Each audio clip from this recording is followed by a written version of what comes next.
Hello, welcome to Joy News Prime. I'm Ernest Manu. Coming up in the next hour, Judge slams state prosecutors for reaching what he describes as compromise settlement deal with a man they accused of stealing, leading to the collapse of Capital Bank. And the judge's wisdom has realized that there's a need to look at one or two issues. So you see nothing wrong with the judge trying to assert his authority as a judge in the case. We'll hear from the Deputy Attorney General, who says they simply wanted to recover as much money as they can from the embattled founder of Capital Bank. Also in this package, 2023 budget debate plagued with low attendance and apathy as most NPP MPs absent themselves from the chamber. I hope the absence of so many of you is not a vote against the budget, but that they are absent for genuine reason. We'll bring you more from day 3 of the 2023 budget debate. Not going to employ public sector employees. So that's another challenge.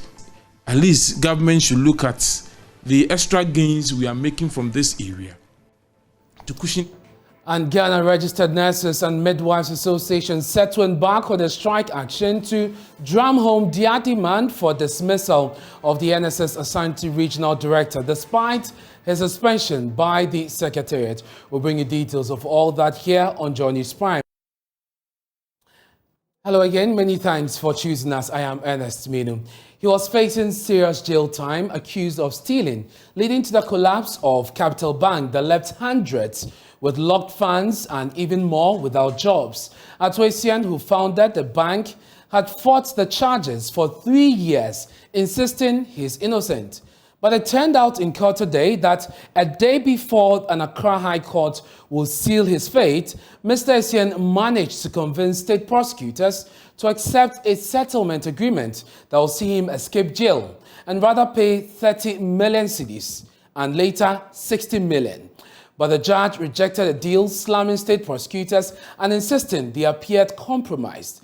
The judge was clear that the settlement was simply a bad deal for all who lost money and affected by the collapse of the bank. My colleague Ernest Kojo Manu was in court for Joy News and has more. The presiding judge, Justice Che-Balfour, couldn't hide his dissatisfaction at the turn of events. He was supposed to deliver his judgment on Thursday, but he says the court was served with a document detailing an agreement reached between the state and Atuesian, the founder of Capital Bank. In the agreement, William Atuesian was to pay 30 million Ghana cedis, while the remaining amount was to be paid in 2 installments, but the judge disagreed with the settlement. He referred to Section 35 of the Court Act, which he says relates to an offence that has caused economic loss or damage to the state, but in the instant case, the funds belong to the shareholders and not the state. Justice Che-Balfour also stated that the offer and acceptance by the two parties based on Section 35 of the Court Act should be subject to the concurrence of the court, and in the instant case, the court does not agree to the proposed settlement between the two parties. According to the judge, even if it were agreed to the proposed settlement by the two parties, Mr. William Atuesian should be made to pay the agreed amount in the current exchange rate with interest and not paying the same amount which has devalued. He indicated that it must not be done for it to appear that the accused has outweighed the prosecution, and that will not be full restitution but a partial one. The judge wondered that after 3 years of deployment of state resources, if the accused and the Republic would come to such a settlement, then it would have been a waste of time and resources of the state. Deputy Attorney General Alfred Fian-Yeboah, who represented the state together with other state attorneys, says they will comply with what the court has said, but their intention was to recover the lost monies to the state. It's within the right of the judge to either accept or reject. We're looking at Section 35, even the parties agree, it's subject to satisfaction of the court. And the judge's wisdom has realized that there's a need to look at one or two issues. So you see nothing wrong with the judge trying to assert his authority as a judge in the case. The judge basically said that this was a bad deal. Couldn't you have gotten something better?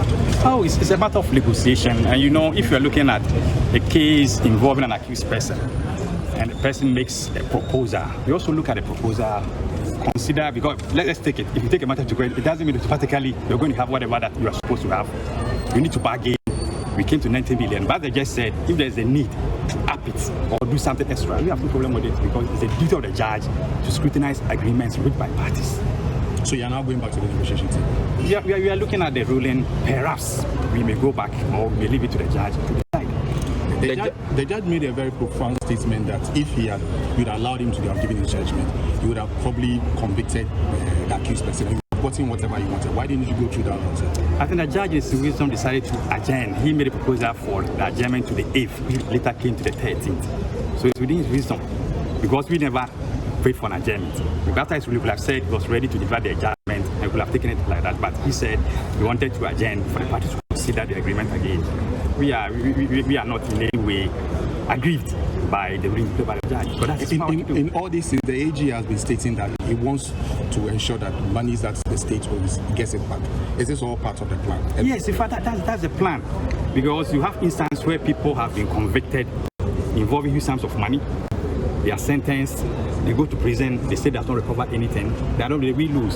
So at times, if you are bargaining, if there's a possibility that you can recover something, you need to also take a step. I stated somewhere at the last month that in all these banking crises, our idea is to prosecute and, if possible, recover. If there's a possibility of recovering, as in the instant case, if the judge agrees with us, then we have to go along that route. The judge talked about timing, and we know that sometime within the trial, the accused person had indicated that he wanted to refund some amount of money. Why has it taken this long? It is true. The accused started making the offers to the Attorney General's office long ago, but we were not comfortable or agreeable to the figures that he was proposing. So that's why it took him all this while up to the last point of the prosecution. And we never relented in our effort to prosecute the accused persons. Despite the overtures that the first accused person made to us, we continued to prosecute the case. We got to the end of the case. Then he brought in this last minute proposal we thought was quite reasonable, but of course subject to satisfaction of the court. So the first accused especially, didn't start his negotiation yesterday. He's been coming and then going. But it's rather maybe to his benefit that the last proposal that he made, we accepted. Should we expect a better deal on the 13th corridor? We are going to look at the figures again. Then we look at the options again. Two things. Either we have a better one or we drop the whole thing for the judge to proceed with the matter and then we look at where the ask falls. The court adjourned proceedings to the 13th of December for the parties to convince the court on the issues that have been raised. William Atuasian, Reverend Fijilad Odonko, and Teteneti, a former managing director of MC Management Service owned by Mr. Asian, were charged with 23 counts of conspiracy to stealing from 620 million liquidity support given to the bank by the Bank of Ghana. For 3 days in a row, there have been low attendance in the Chamber of Parliament as MPs debate the 2023 budget presented by embattled Finance Minister Ken Ofri-Atta last week. It's not clear why MPs are not attending to debate the budget, but some cabinet ministers and other MPs are in Qatar for the World Cup. Parliamentary Affairs correspondent Kweku Asante reports. Attendance of members of Parliament, particularly the majority caucus, at the ongoing debate on the 2023 budget statement and economic policy of government has been extremely low. For 3 straight days since the debate commenced, the House has recorded an extremely low turnout of MPs in the chamber, with only 37 out of the 137 majority MPs turning up at some point. It appears the apathy towards the budget started during the post-budget workshop held in Ho, where Speaker of Parliament Alban Bagbin had cause to complain. I hope the absence of so many of you is not a vote against the budget, but that they are absent for genuine reasons. On Tuesday, when the debate commenced, the numbers on the majority side was low. NDC MPs took note. You can't just come and move the motion and you are not there. Remember, we are in a critical stage as a country. And members have researched. Over the weekend, we were all in, you took us there. You gave us technical insight and guidance. Members are prepared to make their input. And Mr. Speaker, it is only appropriate that the Finance Minister must be here. Mr. Speaker, if he's not ready to do the job, he must let the House know. The matter raised by the Deputy Whip on the minority side is very grave, Mr. Speaker.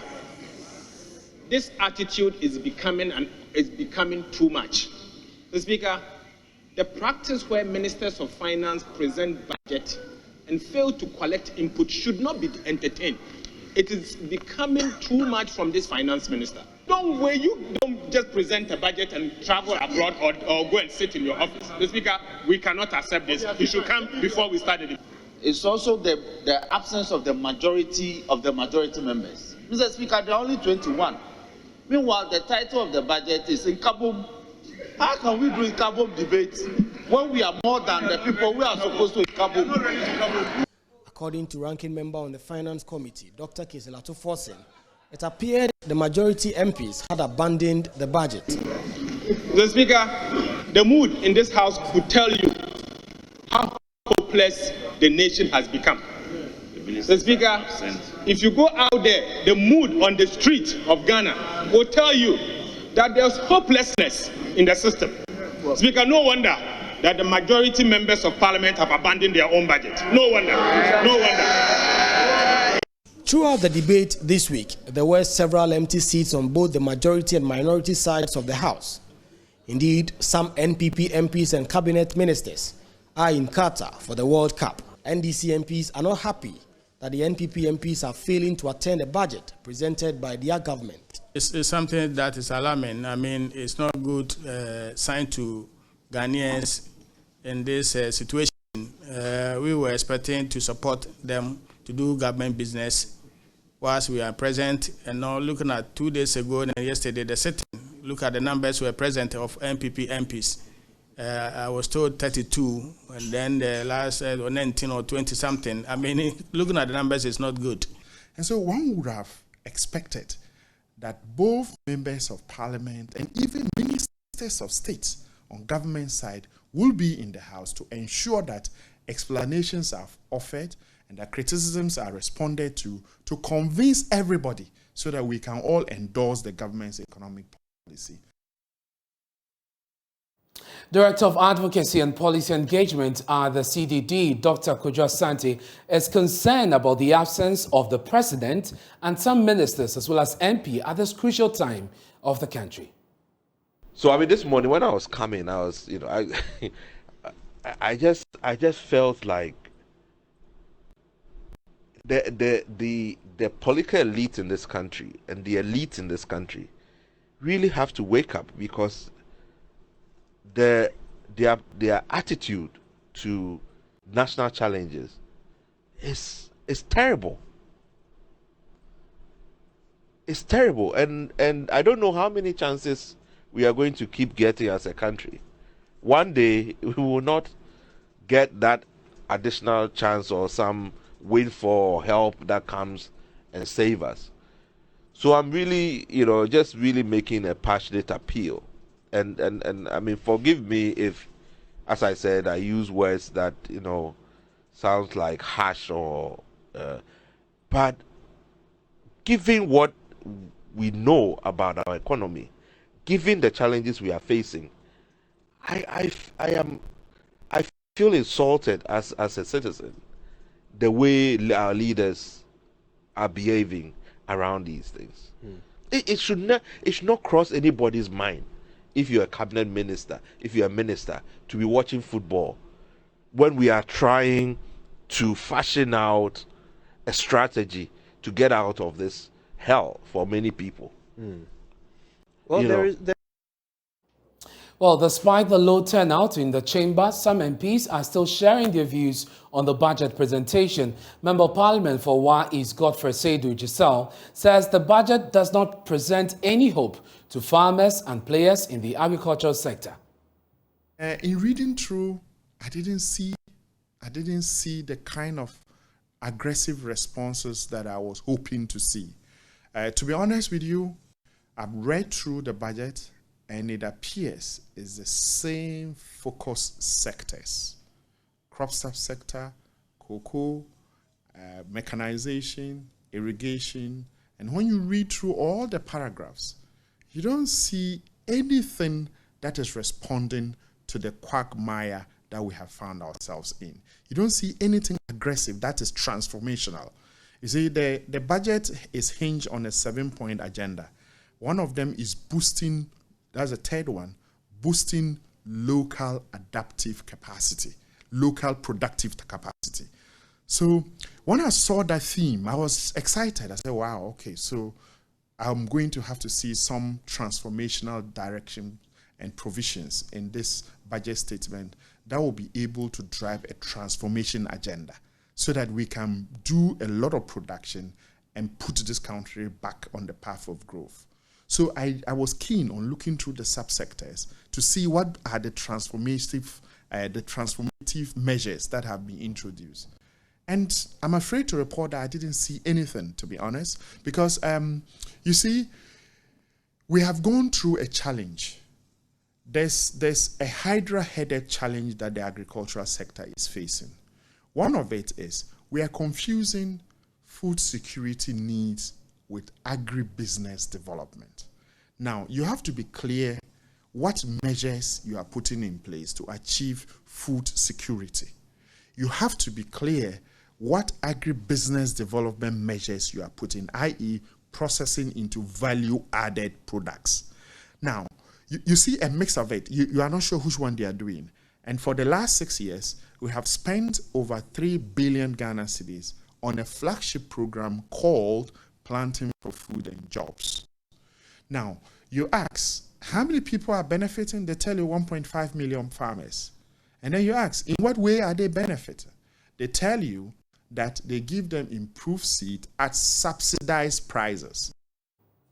MP for Gumar West Richard John Mensah is also calling on government to immediately remove some taxes from the petroleum price build-up to cushion the ordinary Ghanaian. Areas where government gets foreign exchange, that is cocoa, gold, and then crude oil, you can see clearly that over the period, the prices have even gone up. And that is where I have always made a call that at least government should look at the extra gains we are making from this area to cushion the ordinary Ghanaian. And one clear area that I've always called on is at least the prices of petroleum products. Because we have taxes in the petroleum build-up. We have special petroleum tax, which was introduced in 2014, somewhere November 2014. But then the world international price of petroleum product had gone down, the crude oil. So Ghana, as an exporter of petroleum product, our budgeted amount for crude, we're not going to meet the target. So we brought in this tax just to cushion us. But at this time, the prices are way above our projections. And that is where I have called for a windfall. I said the windfall gain should now be used to offset or to cushion the ordinary Ghanaian. Unfortunately, my colleagues at the other side really did not understand, because if you look at it clearly in English, a windfall is something that you didn't expect. So if you have not expected something, that does mean, and then you have other side, or the prices that you also even projected to be going to ordinary Ghanaians had also gone up beyond what the ordinary Ghanaian can bear, then it is prudent that you have to redirect these ones to cushion them. So government can do this, but even the special petroleum tax, I know, yes, it's a huge revenue, but government should consider, maybe at this point where he's making extra gains, consider scrapping it. Or possibly, if you look at the price stabilization and recovery levy, which is in there, at least this has also outlived its usefulness. I will stay a while longer in Parliament because the minority there say they cannot wait any longer to vote to decide the fate of embattled Finance Minister Ken Ofori-Atta. The NDC MPs filed a censure motion against the minister, who was referred to an ad hoc committee, which has since last week presented its report to the House. The business statement presented for next week had nothing on the censure motion, but NDC MP for Tamale North, Alhassan Suhini, has been lamenting the seeming lack of action on the censure motion. The Speaker, going through the order paper for this week. The Speaker, going through the order paper for this week, one motion that featured prominently is, I think, even on the order paper for today, motion 17, that this Honorable House adopts the report of the ad hoc committee on the motion of censure against the Honorable Minister of Finance, Mr. Ken Ofori-Atta. Mr. Speaker, going through the business for next week, this very important motion that many citizens and non-citizens with interest in our economy are very expectant of, does not find space. Yes, does not find space in the business statement that has been presented. I do appreciate that, Mr. Speaker, that we'll have extended sittings and it will begin on Monday. The debate is still underway, but the debate ends on Tuesday, Mr. Speaker, and that is a debate on the policy statement. The motion that we are currently debating will end on Tuesday. And if you look at the order of business, Wednesday doesn't seem that busy in terms of the motions and papers to present, same as Thursday. I was just wondering, Mr. Speaker, if leadership cannot consider that this very, very important motion that has national and international consequences, is considered between Wednesday and Thursday. The minority leader, Haruna Idrisu, criticized the majority leader for failing to schedule the censure motion. The Constitution provides that a censure motion must be debated and voted on within 14 days of the motion being filed. It has been 28 days since it was filed. The minority leader is worried. The outstanding motions of censure, one pursuant to Article 82, and the other two articulated in respect of the Finance Minister and the Health Minister.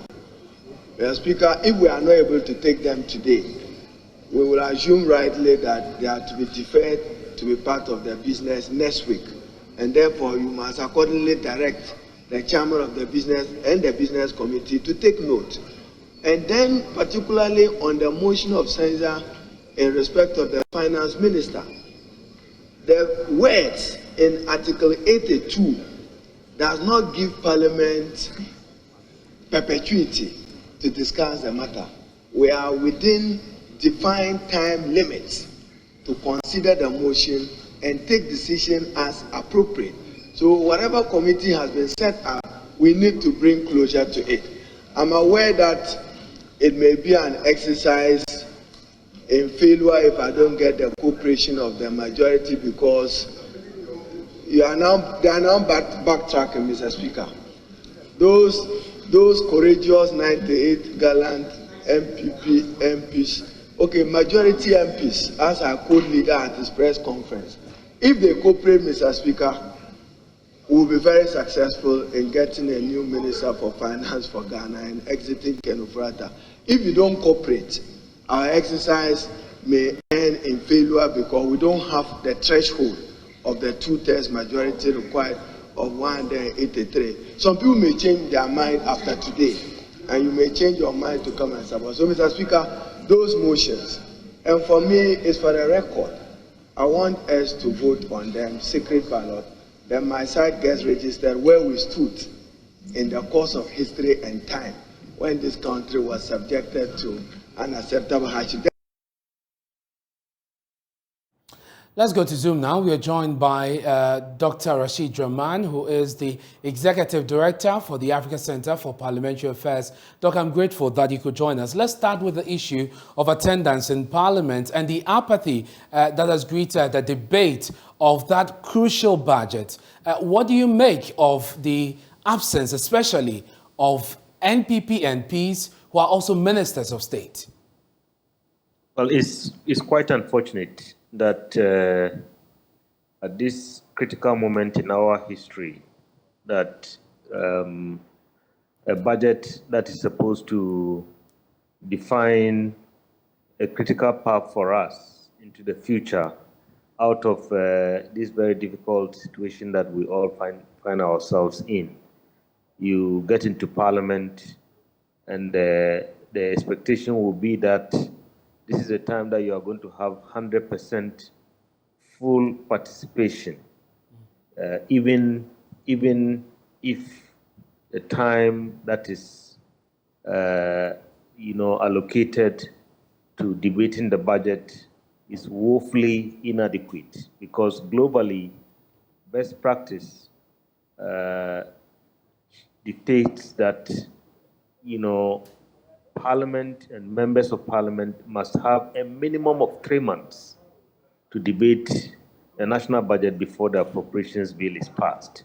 In our country, we don't have that. And this year in particular, the time has also been truncated in a way because of all the challenges that we had before the budget was presented to Parliament.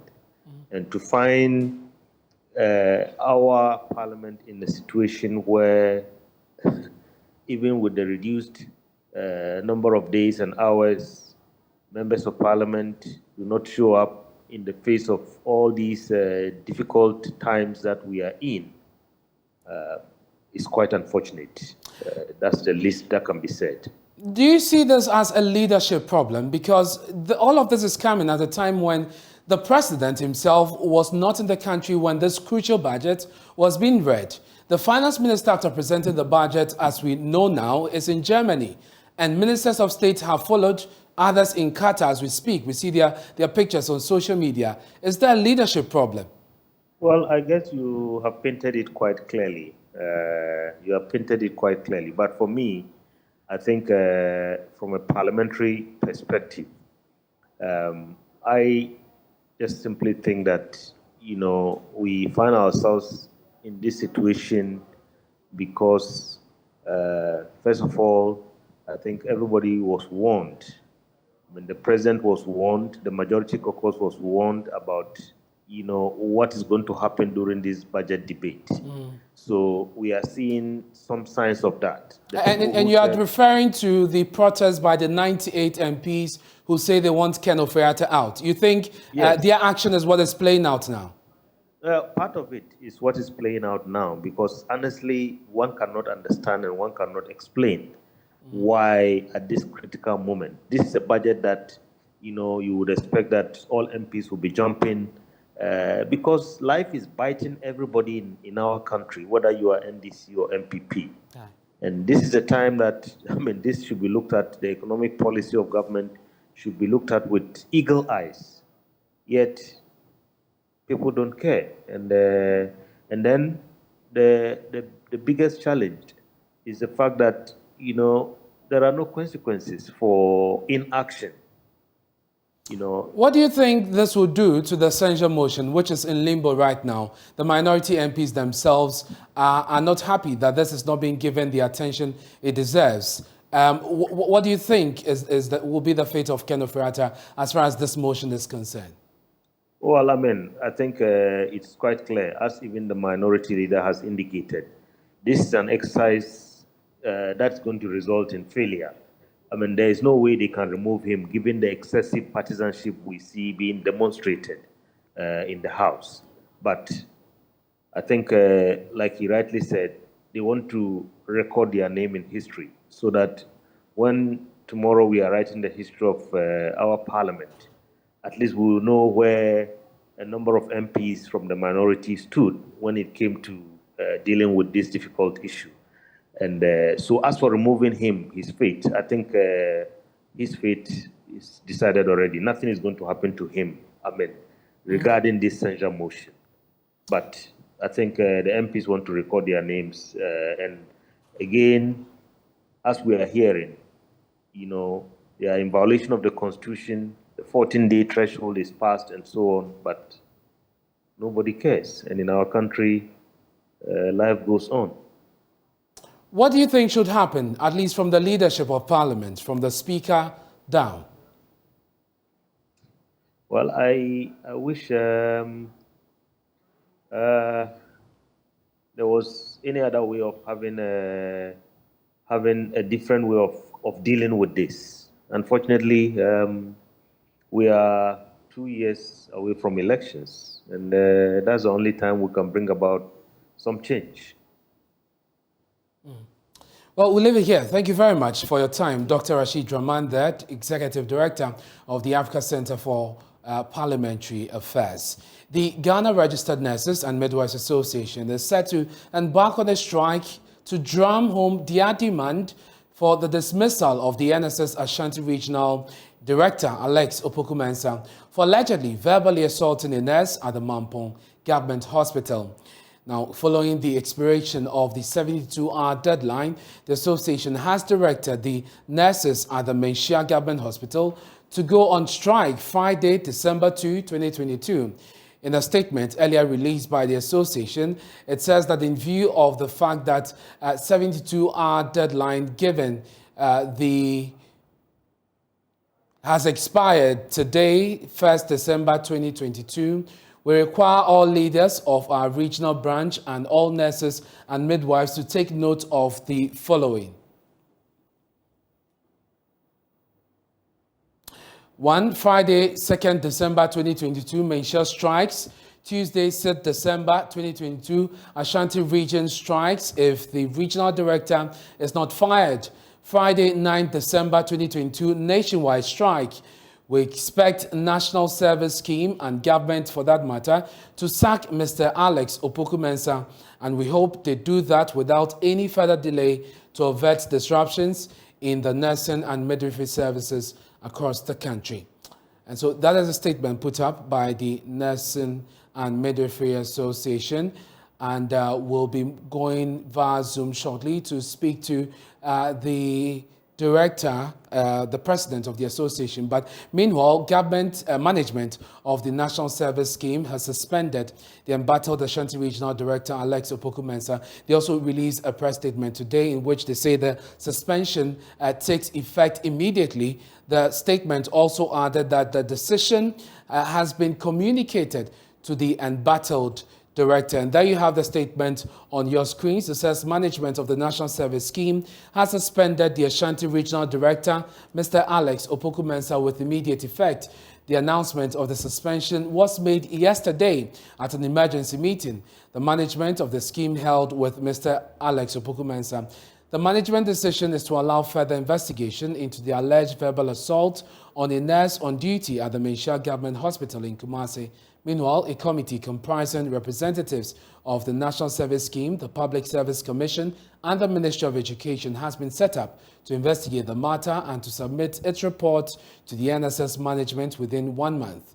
Mr. Opoku-Mensah is thus expected to appear before the committee on Monday, December 5, 2022. And that is signed by Ambrose Nchua Jr., who is acting Director of Corporate Affairs at the National Service Scheme.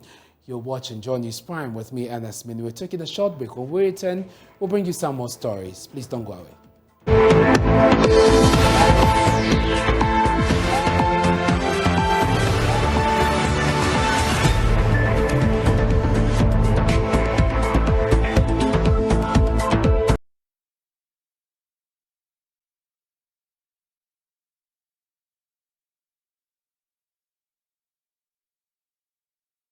Many thanks for staying with us here on Joy News Prime. Ghana's ratings at this year's West Africa Senior School Certificate Examination, WASSCE, have won the hearts of many. But the results, candidates who obtained grades between A1 and C6 in the core subjects Maths and English exceeded 60%, the highest in at least 5 years. Let me bring you a breakdown of the results as gleaned by the research team. And so, as you see, we have the total number of candidates who sat for the exam, 422,883. And on your screen there is the segregation of the results for English language. And so those who scored between A and C6 were above 60%, that's 60.39. And you could see D7, 11%, 8.5 for E8, and 11.92 for F9. The next slide will look at the next core subject, which is mathematics. And a lot of students struggle with maths, as you may know. But this year, we've seen as many as 61.39% of the total number of students who sat for the exam scoring between A and C6. And C6 is the lowest that you can get to qualify you to any tertiary institution. So that's very significant. D7, 6.73%, 6.63 for E8, and 10.48 for F9. That's also quite significant. I mean, if you look at the nominal figures, over 4,000, close to 5,000 people failing in maths. Integrated science, we also have the number above 62% in terms of those who scored between A and C6, that's 62.45, D7, 8.36%, 8.55 for E8, and 6.73 for F9. Again, close to 5,000 students failed maths, I beg your pardon, integrated science. The next core subject that we're going to look at will be social studies. And over the years, it's seen the best percentages in terms of the performance, those doing well.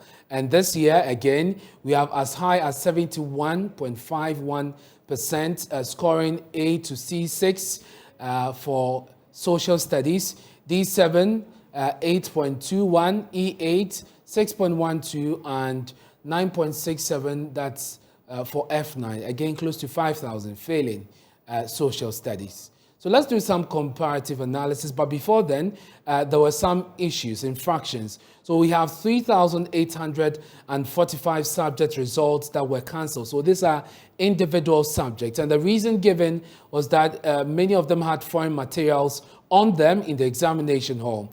There were some 518 who had the entire results cancelled.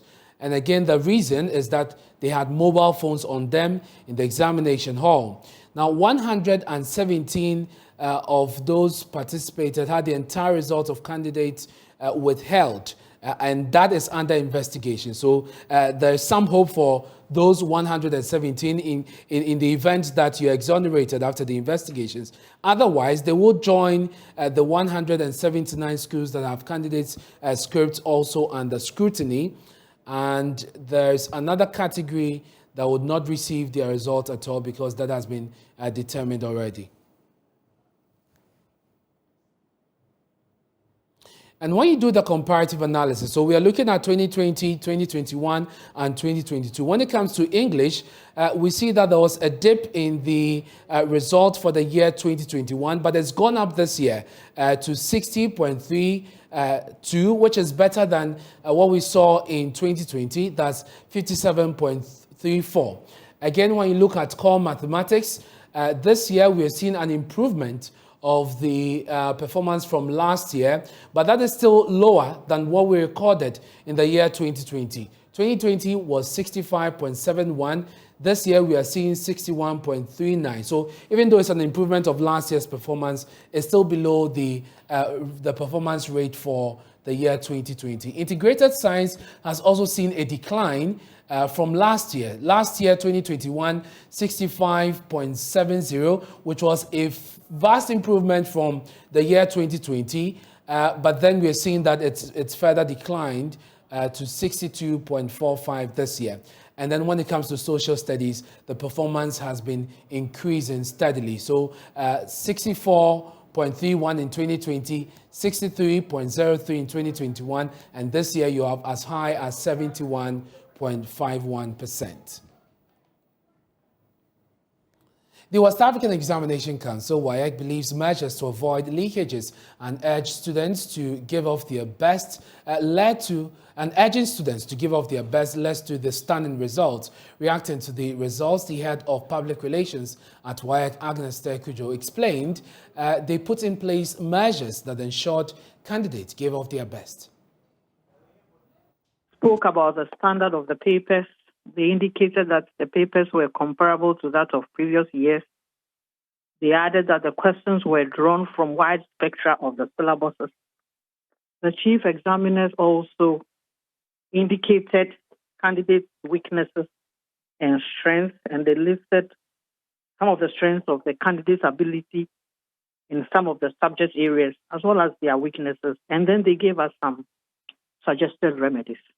As to what, going into details as to the reasons why the performance for this year's examination is as stated, I think we'll need to do more work.